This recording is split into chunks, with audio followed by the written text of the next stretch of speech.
Thanks, Charlie. Really excited about this morning's or this afternoon's presentation. We are going to be hearing from Joseph Henrich, professor in and chair of Harvard's Department of Human Evolutionary Biology, about his new book, The Weirdest People in the World: How the West Became Psychologically Peculiar and Particularly Prosperous. In Weird, Heinrich lays out how people in Western, educated, industrialized, rich, and democratic societies differ psychologically from most other people throughout human history. Heinrich's research areas include cultural learning, the evolution of cooperation, social stratification, prestige, technological change, economic decision making, and more. I am posting a expanded biography of him in the chat for you to take a look at in just a moment. Our discussant will be Dr. Neil Baer. Dr. Baer is an award-winning physician, a pediatrician by training, an author, and a public health advocate. His research has focused on adolescent and global health, childhood obesity, and HIV prevention. In both his scholarly and creative works, he has been credited with bringing critical conversations into the public domain. A graduate of Harvard Medical School, he now serves on its board of fellows and is a faculty in its Department of Global Health and Social Medicine, as well as faculty, teaches courses at Harvard Kennedy School of Government. In addition to that, Dr. Baer is a 7-time Emmy-nominated writer and producer on the series ER, an executive producer of the acclaimed television show ER, on the original staff. He is credited with writing episodes for ER, which introduced public health controversies to a wide audience. He has also been longtime executive producer and showrunner for Law and Order, SVU, where he similarly has been credited for bringing important conversations to the fore and increasing awareness to many other socially important issues. He is currently working on a book, Reshaping Human Nature: The Promise and Peril of CRISPR, to be published by Johns Hopkins University Press in 2022.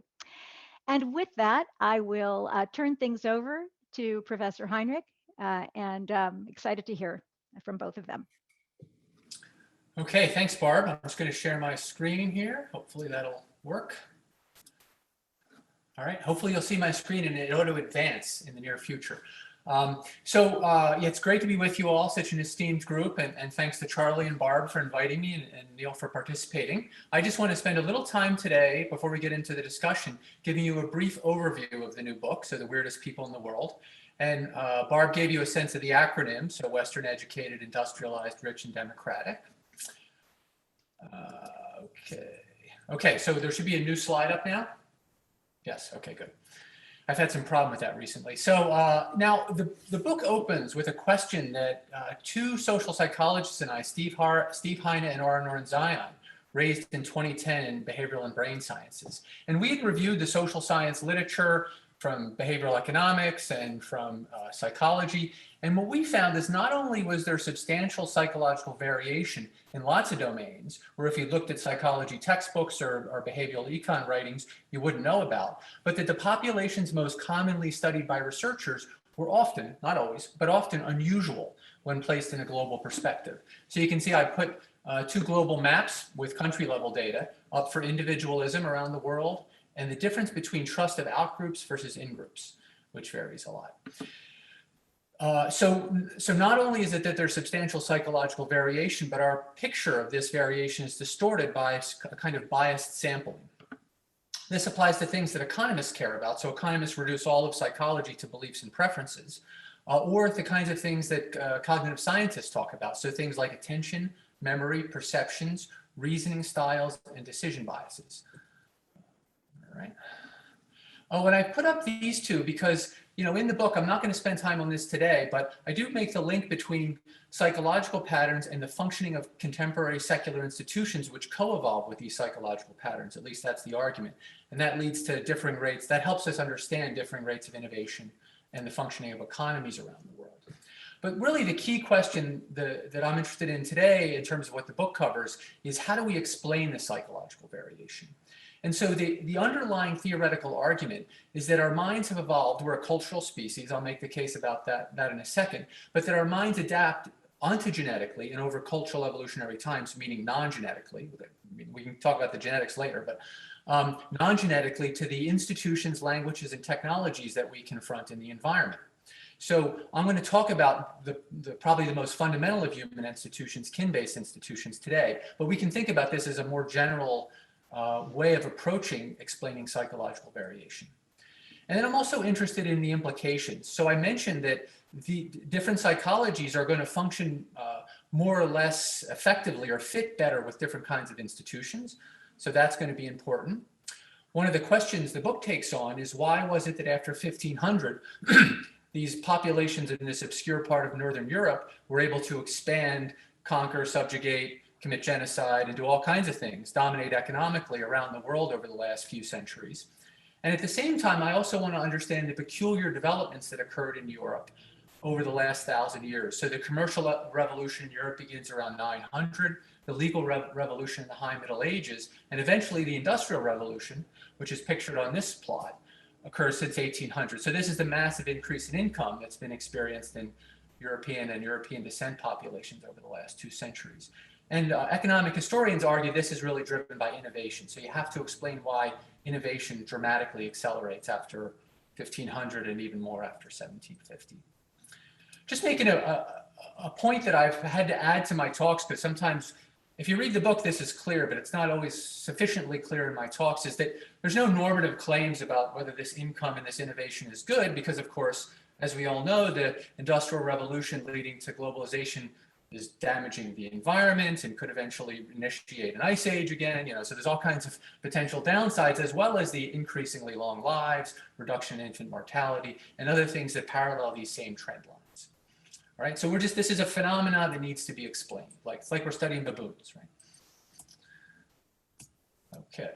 All right, so I take an evolutionary approach. So I'm thinking about how natural selection has shaped our minds and our bodies, and what the importance of our ape phylogeny is for this. This affects lots of aspects of our evolved psychology. That's going to be relevant for thinking about kin-based institutions.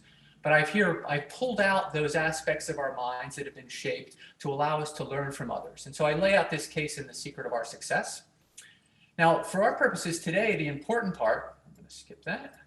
The important part is that this process leads to this cumulative cultural evolution, which is perhaps only in our species, and produces cultural products like complex tools, rituals and complex practices, social norms and institutions, and languages. And it's this culturally constructed environment that our minds have to adapt to ontogenetically, so over cultural evolutionary time. And just to give you some sense of the kinds of things that it affects the visual environments we process, so it changes how we see the world. Self-regulation, so there's good evidence that ritual participation on a daily basis leads to greater self-regulation. Pro-social motivations, numeracy, and things like spatial cognition. So these lead to non-genetic differences in people's brains. So we don't want to be dualist about this. When you learn to read, you get a thicker corpus callosum, right? So it changes the substrate.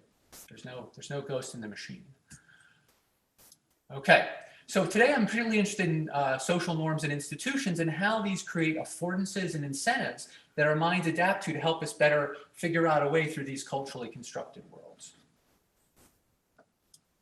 Okay, so kin-based institutions, well documented by anthropologists, but I just want to make the point, particularly for this group, I think, that this is the importance of kin-based institutions when we're thinking about which institutions are important for humans, is that this is well anchored in our evolved psychology. So of course, there's quite a bit of evidence that humans have a kin psychology, help genealogical blood relatives.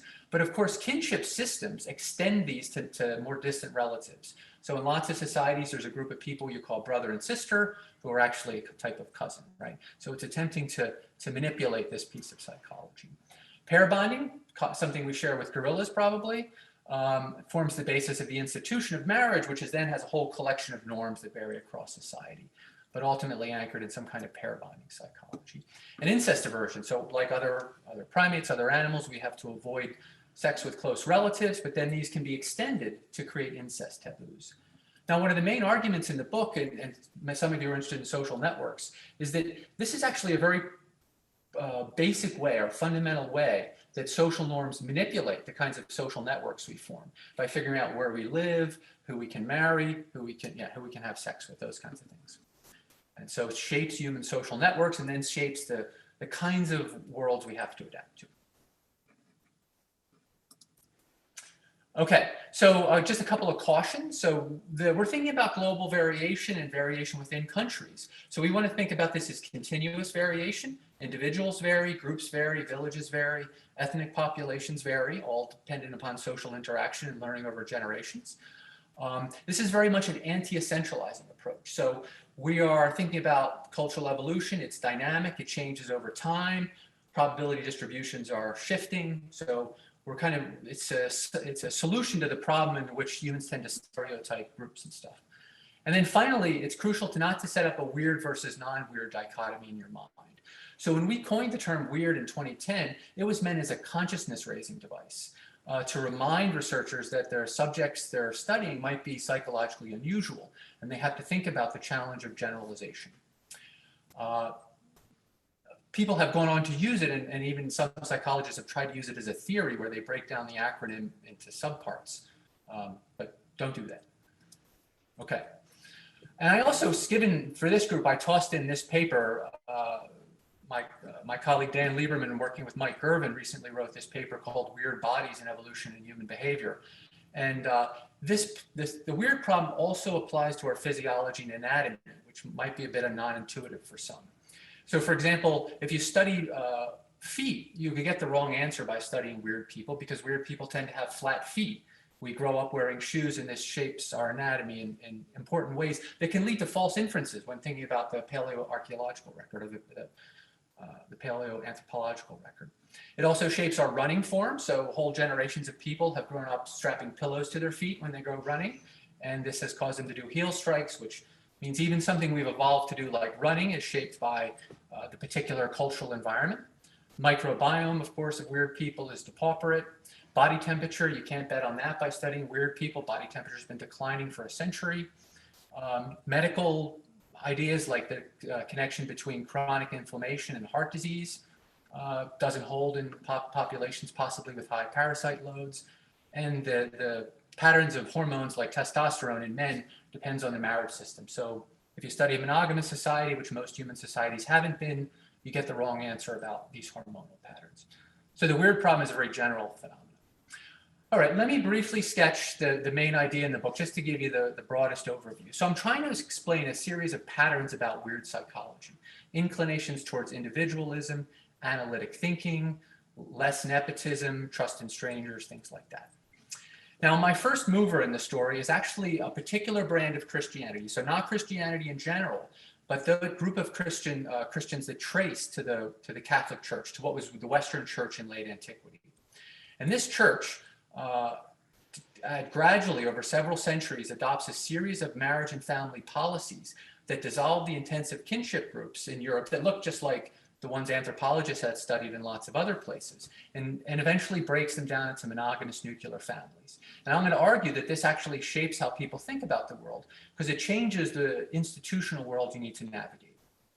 And that this then gave rise to this proliferation of voluntary association. So historians of Europe have long pointed out that Europe's unique in having all of these voluntary associations proliferate beginning in the High Middle Ages. So guilds and monasteries, charter towns where people join as members, and that's the origins of citizenship, and universities are just some examples. And I make the case in the book using contemporary psychological evidence that lots of competing voluntary associations actually shifts people's psychology. So the green arrows are claims about psychology and about how institutions can affect psychology. The red arrows are history. So in the book, I'm tacking back and forth between quantitative historical evidence and quantitative psychological evidence. All right, and then urbanization increases as a consequence of this, and I make the case that this then has effects on psychology, leading to greater impersonal markets, which have their own effects. And then eventually I make the case that these changes in psychology help us understand the European expansion after 1500, the emergence of representative government, notions of individual and human rights that begin developing with William of Ockham.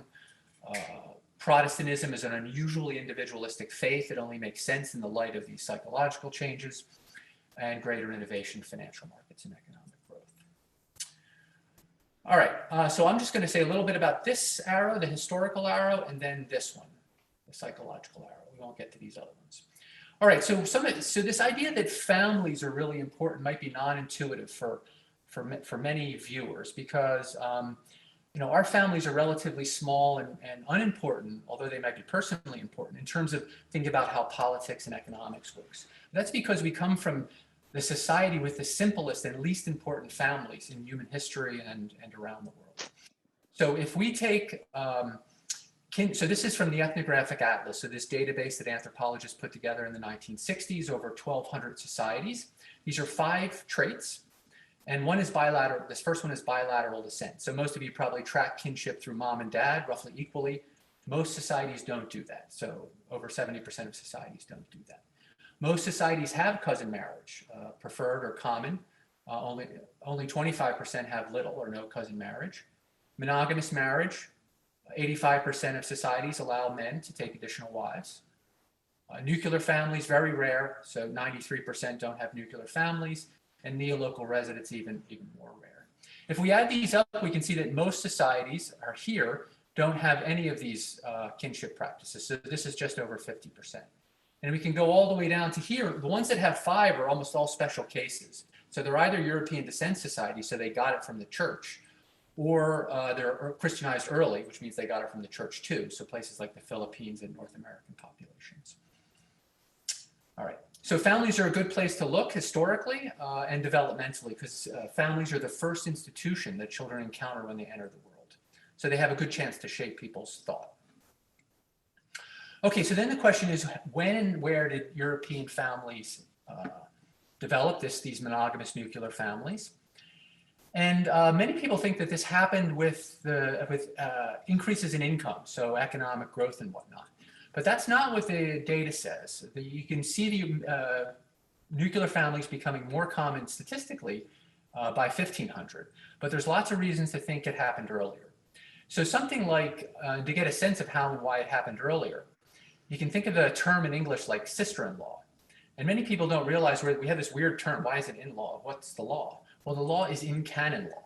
So the church began to prevent people from marrying affines, levirate marriage, which is common in the Bible and can be found in lots of societies. But the church prohibits this beginning in late antiquity.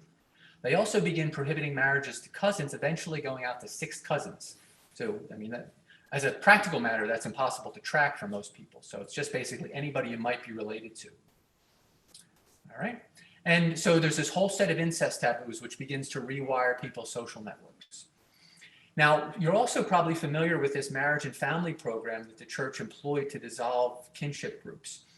Because if you've been to a wedding, Catholic and even some Protestant weddings, there's often a place at which the priest or minister will say something like, if anyone here can show just cause as to why this couple cannot be lawfully joined in holy matrimony, let them speak now or forever hold their peace.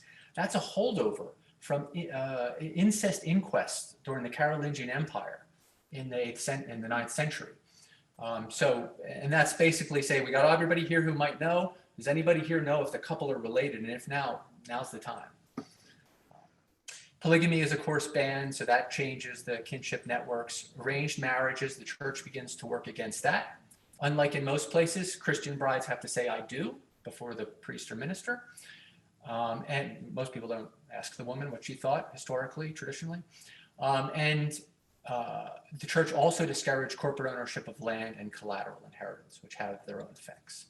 So my first insight into this actually comes from graduate school when I read Jack Goody's book on this, and this is 1981 book, where he lays that out. Okay, so in order to make any progress on this, I got certain challenges I got to do. So I have to be able to show that the church did indeed reduce the kinship intensity in Europe. So things like cousin marriage and polygyny. And I've got to show that I can link kin-based institutions to aspects of psychology, the theoretically relevant aspects. So those features of psychology that are going to be influenced by this alteration in the kinship networks. And then I should be able to go directly. So because it's a short talk, and these are some of the other features of psychology. So conformity, analytic thinking, trust in strangers, use of intentions and moral judgment, and a relational morality.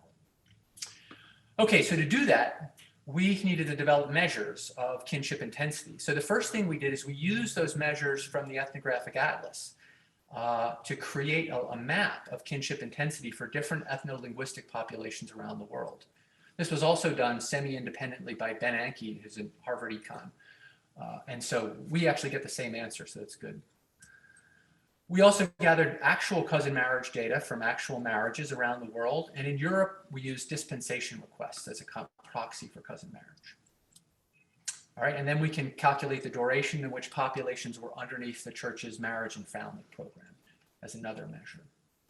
So we published this in a science paper, which I think I'd recommended people might want to have a look at for today.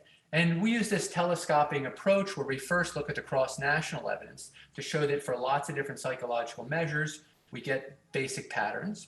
And then we look at the variation within Europe, just comparing regions of Europe within the same country. So no country level variation in that analysis.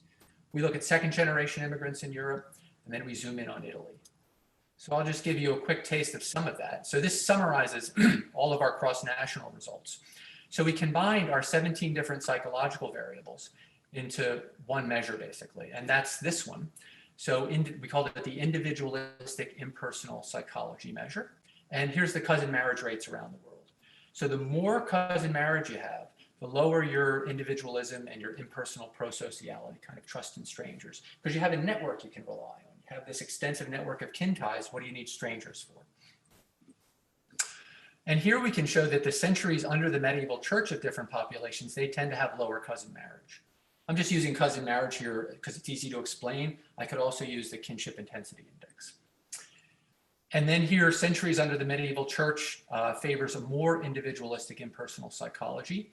That's strongest in the Western church, but we have a kind of semi-control group, or at least a qualitative pattern we can look at, which is the Eastern church had a weak version of the Western church's program. And what we find consistently is weak effects, so positive, but weaker than what we see in the Western church for the psychological variation. All right, so just to give you a little bit on the kind of complex here. So one of the things we're seeing is lots of variation in what's called the individualism complex. Anthropologists, so this is Clifford Geertz, have long pointed this out, that the way Westerners think about themselves as these unitary bounded wholes is unusual in a global perspective. So this is back in '74 that Geertz points this out. Social psychologists and others have collected a variety of different kinds of data to confirm this. So a focus on your own attributes and accomplishments, an atomic view of the self, an emphasis on guilt instead of the greater shame orientation we find in other societies, lots of self-enhancement, so promoting your good qualities, and overconfidence in valued domains. So those are just a few of them. All right, now just to give you a quick sense of how we did this within Europe, we had to create a database. So we got the GPS location and founding for all the Catholic bishoprics coming out of Rome as they spread across Europe. And that allows us to assign Europe's 440 regions a duration underneath the church. So how many centuries was it underneath the church? And this is the basic map. You can see there's interesting variation in Italy, Spain, a little bit around here, and then Eastern Europe has lots of interesting variation. And what we find is that individuals from regions of Europe, so these are all Europeans, comparing Europeans with other Europeans, the more exposure you had to the church, the greater your trust in strangers, more sense of impersonal fairness with strangers, less conformity and obedience, so you don't value conformity as much, and greater individualism and independence. These are based on survey measures. And we can hold constant individual demographics. So one of the default models that lots of people have is that everything's about income and wealth. We can hold that constant, compare only people with the same education and same wealth, and you get these differences. We can include lots of geographic controls and whatnot. Okay. All right, let's see. I'm going to skip this one, but this is just showing that we can also link the frequency of cousin marriage to those same variables and just compare regions within Italy, within Spain, those kinds of things. All right, jumping into Italy, because I think Italy is an interesting case because it's, people tend to think Italy's Catholic, but different parts of Italy have experienced very different histories. So Northern Italy is under the Carolingian Empire, so they have the full impact of this marriage and family program basically from the beginning, 600 or 700, 700 or 800. And meanwhile, Southern Italy is under Islamic powers or the Eastern Empire. So different experience. And we can link frequency of cousin marriage rates in the 20th century to fewer voluntary blood donations, more corruption, less impersonal trust, measured a few different ways. So you can get the same basic patterns, even in kind of behavioral measures. All right, so just one quick implication here, I'm wrapping up, is that an important thing about this variation is that it undermines any kind of essentialized or primordial notions of a European culture. So here I'm just explaining variation within Italy, and I'm showing that I can explain differences among Italians by knowing something about the history of their different regions. I did the same thing for Europe in general, showing that you can explain the variation. So this eliminates any kind of essentialized or primordial notions, and it shows that what you need is a history, and history affects contemporary psychology. The variation is continuous, so you don't want any kind of dichotomous variable, and all emerge within the last millennium. Okay, so in the book, I perform similar exercises just looking at variation within China, because once you have a theory, you can run with it, right? You can take it and apply it anywhere. So we do that within China and India. And currently, we might talk about this in the discussion, but we've been applying it to the US. So we can explain county-level variation in psychology in the US. All right, some quick take-homes here, last slide. The big picture, I think, and what might be interesting for this group is that we should stop thinking of psychology as a fixed thing. Of course, there's going to be reliably developing features of the human mind that is a consequence of human nature. I wrote a whole book about that. But we also want to think that many aspects of our minds can adapt, and we've evolved genetically to have some plasticity in this, to process information in a different way, to attend to the kinds of things we need to attend to navigate these culturally constructed landscapes. So we want to be able to think of psychology as something that evolves alongside technology, institutions, languages, those kinds of things.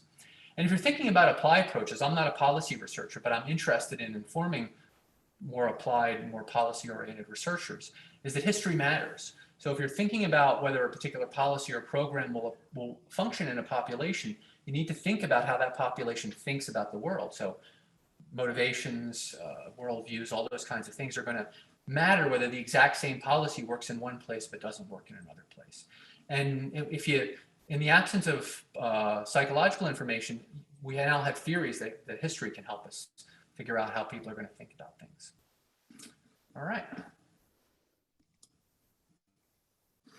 Great. Neil, over to you. Thanks. Thank you, Joe. That was really provocative, and I have some questions. As a pediatrician and as a person who writes stories about policy. So I'm going to show you a couple of slides based on some research recently out of the University of Michigan. And forgive me, I don't know why it's not in presentation, but so this is, I want to focus on a big policy issue, probably the biggest one facing us right now in terms of health, and that is vaccine hesitancy. So 39% of the US population was vaccine hesitant several months ago, and it's gone down to 30%. But of course, the reason that this is a big problem is because we need to develop herd immunity, and if we can't get everybody vaccinated, we're going to have, problems with COVID breaking out over and over and over. So the researchers at Michigan wanted to know who is vaccine hesitant and who is not, and to take a non-monolithic approach, to look at, in a sense, how you're discussing this, the different groups and the history and psychology behind different groups. And what's interesting is, for instance, recently there's been a lot of writing about African Americans not being vaccine hesitant, and it's because of Tuskegee. And recent writing on that is saying, no, that's a monolithic approach. Yes, that history does have an impact, but it's also about many other things, including stigma, access to care, inequitable access, et cetera. So we can't just think about it in terms of one way. So I want to ask you some questions for a conversation about vaccine hesitancy that your book has helped me to think about in fresher ways. And then we'll open it up for conversation with everyone else. So this research shows that why get the vaccine? The answer depends on political party. It's part of our responsibility to help others, this caring about the community. Democrats, 70% say that, Republicans, 26%. And then it flips almost exactly. It's a personal choice. So we're getting into this, what you're talking about, the individualistic. 71% of Republicans and 27% of Democrats, almost an exact reverse. Let me do one other slide here. So what have they found? Well, they found that individuals who resent authority or being told what to do, they're also called reactants, are twice as likely to never wear a mask. And individuals who believe the truth about coronavirus is being kept from the public are twice as likely not to wear a mask. And conspiracy beliefs track along party lines, though resistance is more fluid. So I'm going to go back to us. And so my question is, I'm trying to understand vaccine hesitancy, and I'm trying to understand the impact of Christianity. Now, you're talking about Western church and history. I'm thinking about evangelical Christianity, which also tracks along Republican and Democratic lines. But what I find so interesting and provocative is that the individualistic and independent elements that are associated with the church, we see with people who are vaccine hesitant or refusing to wear masks. And yet those folks, I would say, are definitely not more fair or trusting of strangers. So we have this issue. Is that because of the church? So we see this really like kind of starkly, and we see with Democrats that they are much more sort of open to fairness to strangers and trust. And they're the ones who are thinking about community. So I'm trying to understand, as you just posed for us, which I think is really helpful for practitioners and policymakers and those who are interested in promoting healthcare and equity. Can you help us think about vaccine hesitancy in terms of the data that I just told you?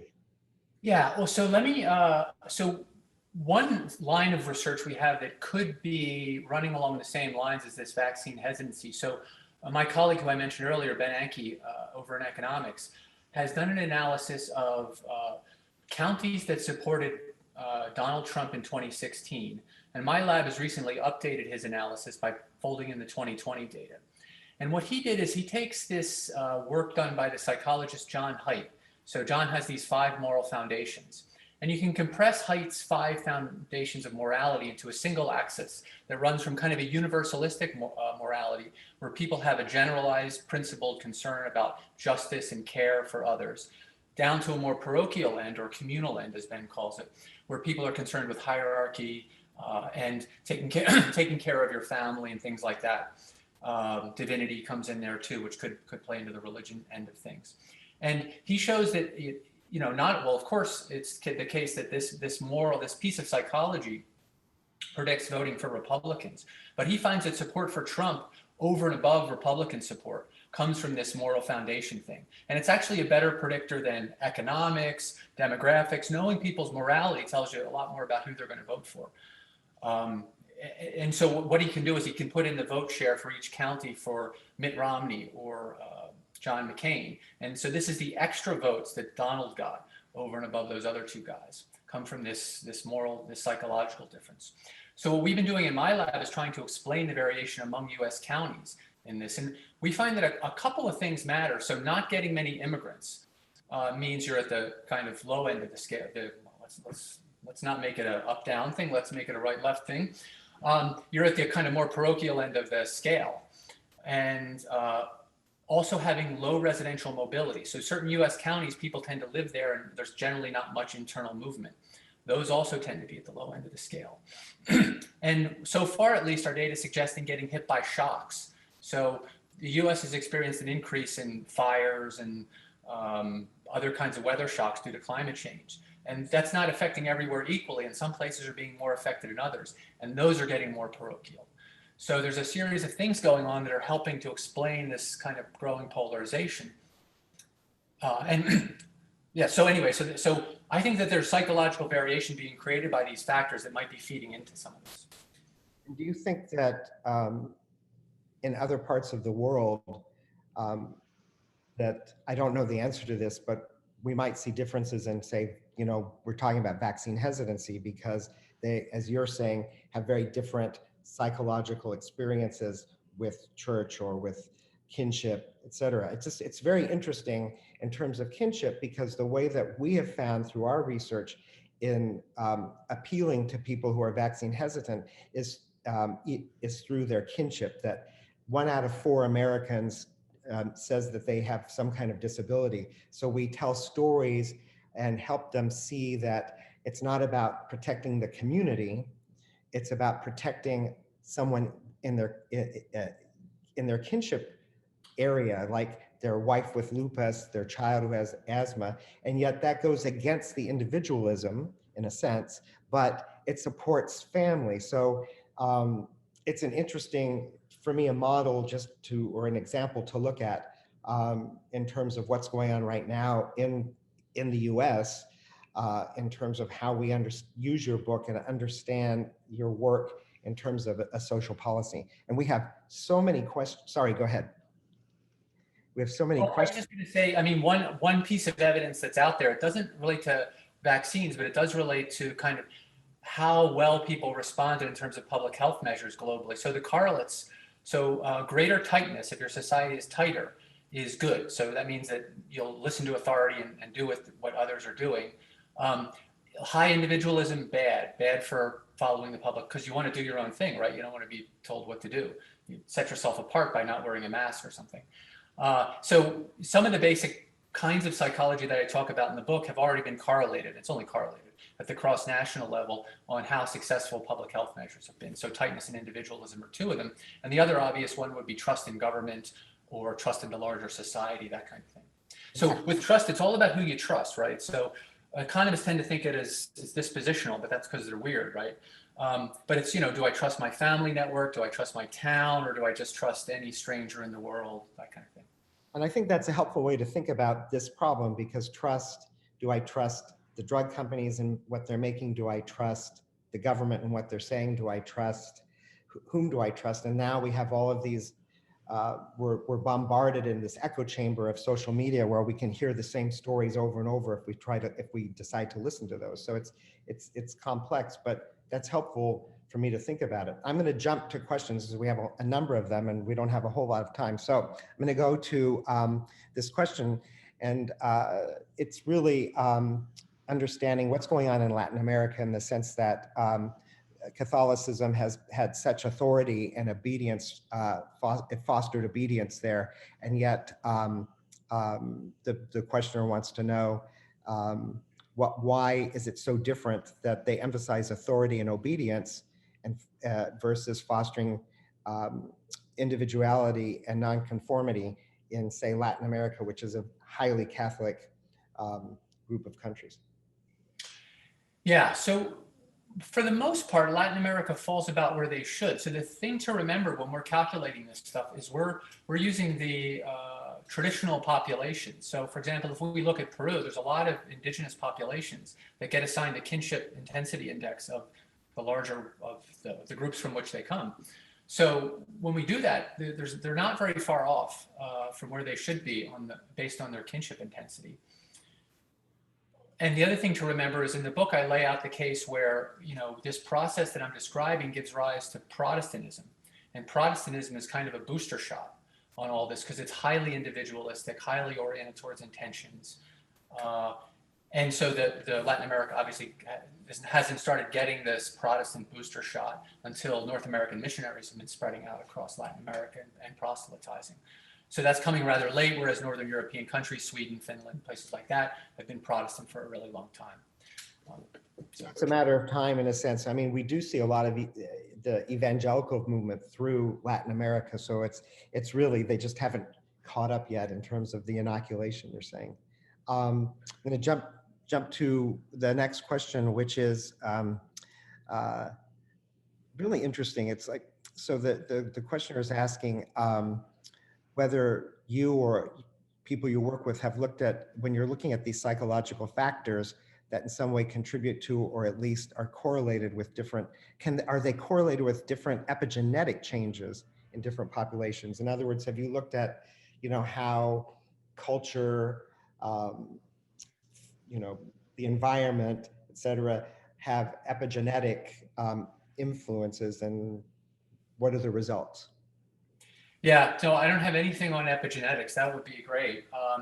In the book, I do spend a little bit of time because I want to, in the book, I want to make sure the reader doesn't get stuck into some kind of culture biology trap where they think of culture as different from biology. So I open the book by talking about some of that research on literacy, showing how learning to read changes your brain, gives you specialized circuitry in your left ventral hemisphere. And then I have a whole chapter on the effects of monogamous marriage. And I discuss how monogamous marriage shapes male testosterone, because in monogamous societies, male testosterone drops after marriage and then again after children arrive. But at least the available studies from polygynous societies suggest less or no drop in testosterone. And that makes humans look like a lot of bird species. So, so it's affecting our biology. I don't know about the epigenetics yet. So here's a question about thinking about the impact of colonialism and slavery in the United States and in Europe, and how do you incorporate that in terms of the research that you've done and the outcomes in terms of explaining the psychological changes, particularly in the U.S. How do you work slavery and colonialism into the work that you're doing? Yeah, I mean, at this point, the book itself doesn't focus very much on the U.S. It uses cases in China and India and Europe. The U.S. is great in the sense that there's a lot of data, but it's also complicated in a whole bunch of ways. So what we're doing now is we're able to use the U.S. Census, which goes back to 1790, and then we're developing and still testing a measure where we use last names as a way of getting a sense for the kinship intensity network. So we think we can defend a case where you calculate a kind of diversity measure. So it's actually an entropy measure using the frequency distribution of different last names in each county. And then we can assign that to each county, and then we can track it through space and time right up into the modern area. And we think that's a measure of how dense the networks are. And then we've been using that to predict psychological changes in newspapers. So we can use these kind of textual techniques where we look at the use of certain kinds of words in newspaper articles. And there's newspaper databases going back to 1840. So we can track psychology across space and time using that. And then we see if our data on this social relations measure in a county predicts the newspaper, say a decade later or some period of time later. So that's how we're tackling that. And in terms of dealing with things like slavery, we can look at the percentage of population that are descendants of slaves, or the intensity of slavery in different states or different counties through time, to see if that then affects the kinds of outcomes. But we also have a part of this program is also to use things like lynchings as an outcome variable. So clearly lynchings are not not a universalistic morality. So we can use that as a behavioral measure of that. And we're going to be looking at whether our social network measures predict that variation across space and time in different counties. We also use immigration shocks. So the US has there's a way to look at immigration as an exogenous imposed variable. So some counties get a burst of immigrants because a railroad is built by it, and suddenly people can flood in there. That then changes the distribution of these names a lot, and then we can see if that has downstream impacts. And so we can actually look at the effect of immigration on changes in psychology over time. Great, thank you. Another question, we'll try to go through as many as we can. Someone's asking, they've done some research in Turkey on vaccine hesitancy, and they've noted that they're looking at trustworthiness. And they said that their work shows that in Turkey, 85% of the people said that you have to be very careful in whom you trust, whereas it's much lower in the UK, 44% in the US. Do you think that this cross-cultural variation in trust has to do with church exposure? And if so, how? Well, yeah, so our argument is that it does, but remember the causal line here is that the key thing is kinship intensity. So in some of the plots I didn't show you, too bad I didn't show you, So what I did is I took our measures of cousin marriage, which is at least one component of kinship intensity, and then I got Italy, France, and Spain on there, and then I also put Turkey on there. So different regions of Turkey, different regions, and you can see Turkey is exactly where it should be based on its high rate of cousin marriage, and that we have that exact same. Well, maybe not the exact same, but we have the standard trust measure there, and you can see that Turkey is right where it should be based on its kinship intensity. Then the question is, well, how do we explain the kinship intensity? The church is one thing, but a common confusion about what I'm saying is that that's everything. So lots of ecological factors, lots of other variables are going to affect kinship intensity. But the church is actively doing it. So we can go to African missions and look at distance from historical African missions and predict kinship intensity based on distance from the missions. So they're out there, pitching, right? They're trying to get people to switch, basically. How do you apply the work that you're doing to understand Indian caste systems? Well, I haven't shined a light on the caste system per se, but I do think that it's in the sense that cultural norms structure our interactions and our social networks. Indian caste systems are an interesting case. So one of the places where the caste system does come up in the book is that I talk about how in Europe, people are able to move to cities as individuals and then self-select into occupations. And I make the case that these proliferation of these social niches and the degree to which people can select into them based on their skills and interests and whatnot leads to changes in personality. So one of the cool findings that Mike Irvin and colleagues came up with is that when they did the Big Five, so if you know about psychology, there's this Big Five personality categorization. And when Mike did it with the Chamana, he got two personality dimensions, neither of which are associated with any of the Big Five. So I make the case in the book that greater urbanization, the proliferation of social niches, allows people to opt into different occupations and then specialize. So Paul Smaldino has a model about this.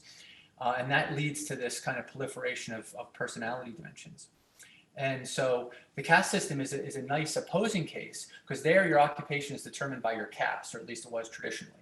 And so that means that's a non-mobile situation. So we would expect quite a different personality structure there because you don't have the mobility that's required by the model. Joe, I feel like, yes. Neil, I want to point out that Ronald Willis has his hand up and suggest we call on him. Sure. All right. Yes, I was feeling like I was doing Joe's orals. So it's like. Thank you. The question, I'm okay with the idea of kinship, and I'll ignore that our hero Charles Darwin married his first cousin, but I feel that the idea, you won't say it's a theory, extends too far with these huge claims for how countries have developed. So can you explain the North America, South America difference? That was all Europeans, and yet where we are now is very different. Well, I mean, it's quite different sets of Europeans. So one of the things that I showed you on the map was that there's a big difference in the intensity of kinship. Spain actually varies quite a lot, right? Because southern Spain was under Islamic powers for a long time. And those are the folks who end up going to the New World and colonizing Central America. Those populations were much more urbanized, and much larger swaths of those populations survived. Meanwhile, in North America, it's populated mostly by Protestants who got the booster shot that I described. They're super individualistic. They're bringing institutions that are developed in England long before, different from the ones that had developed in Spain. So it's just different population histories, I think. So just to follow up, I mean, the idea of a Protestant booster shot is interesting, but those same Protestants went to Africa and created a huge mess, so it can't just be this kinship Protestant weird thing. It's far more complex. Well, I mean, it's a theory, and we can keep testing it. I don't see the African thing as an obvious problem at all. And in the section of the book where I talk about Protestantism, I review quite a bit of evidence showing the effects of these psychological effects for that. So, I mean, maybe you disagree with those studies, but there's a lot of, I think, well-identified economic studies from large surveys and other sources that point to that. Okay. So I could turn out to be wrong. That's fine. So let's test it. Thank you, Joe. It looks like we have a hand raised from Michelle Blythe. Michelle, you want to go ahead with your question?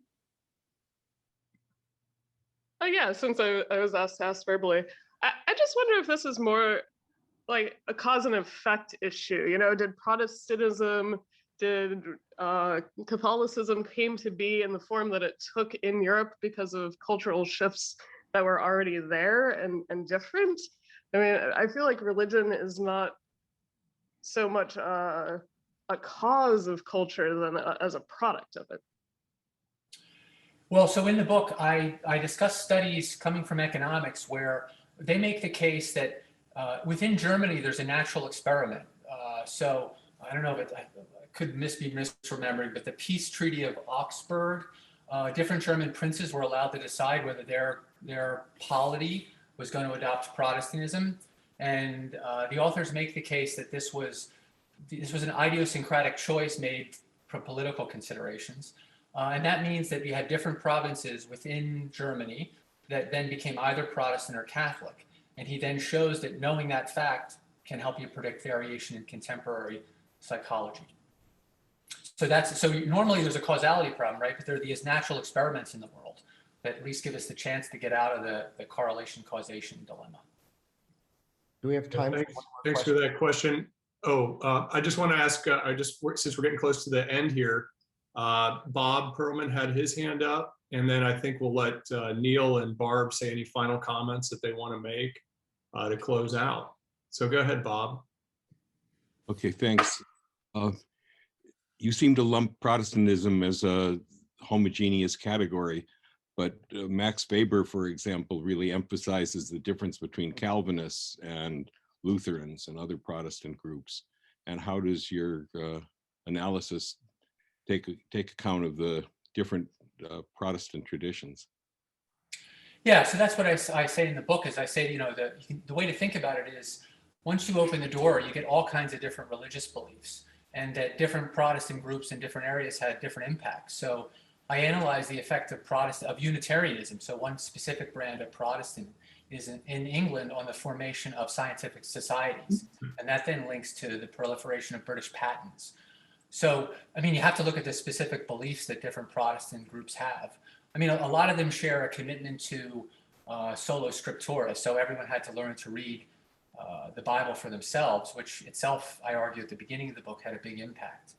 But yeah, and so related to this, and this is related to the previous point, the argument in the book is actually that these things are co-evolving. So there are regions of Europe which are becoming more individualistic and developing a psychology that is more suitable to Protestantism. That gives Protestantism a chance to take off. But once you have a religion that wraps these beliefs and ways of thinking in sacred cloth, then that can give an extra push to that. So it's a co-evolutionary process. That's the case I make in the book. But yeah, I think these subtle differences between Protestantism are important, and I attend to them, or at least I try to attend to them in the book. I was sloppy in my presentation here. Okay, thanks. Okay, I'll turn things over quickly to Neil and Barb. Barb has her hand up, so I guess I'll turn it over to Barb and then Neil, and we'll close out, and I'll just quickly share the upcoming Club of Meds after Barb and Neil have their closing comments. Yeah, I really just wanted to thank both Joe and Neil for a really fascinating discussion. And just to kind of punt over to Neil with the thought that, clearly these psychological differences have an impact on public health measures, vaccine hesitancy today, and a whole range of others. And just kind of as we use an evolutionary framework to try to understand medicine and public health in a deeper way, just be interested in your thoughts, Neil, and impressions about that. And I want to just again thank everybody for coming, and Joe and Neil for doing this. Thanks, Barb. I think Joe's work is really important because we're in a rut. And if we listen to, the echo chambers of the various newscasts, et cetera, we're not really getting new ways. We're just, to analyze and think about these differences. It's just really sort of always this us versus them kind of thing, right versus left.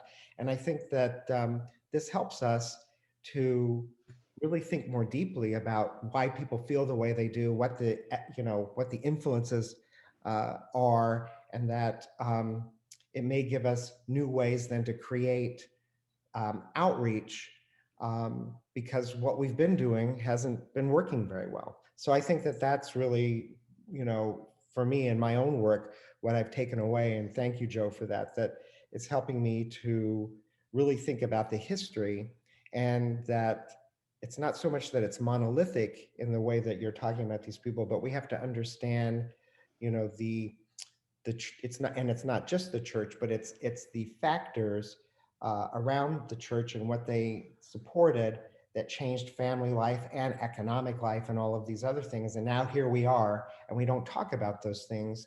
And I think it is helpful in terms of the examples that I was asking you about, folks who are hesitant and those who aren't. So I think it's a rich vein to really probe for new ways to design communication and talk about these issues. So thank you. Okay, that was a great way to wrap up. Thanks so much for the question, Barb, and Neil for the answer, and Neil for your other perspectives, and especially to Joe for sharing his work and stimulating all these conversations. I know this could go on a lot longer. I'm sorry to have to close things out. But before I do totally close things out, let me share with you what's coming up next in our schedule. I'll try to share my screen here. Hopefully you're seeing our Club EvMed website and the great talk and conversation we had today.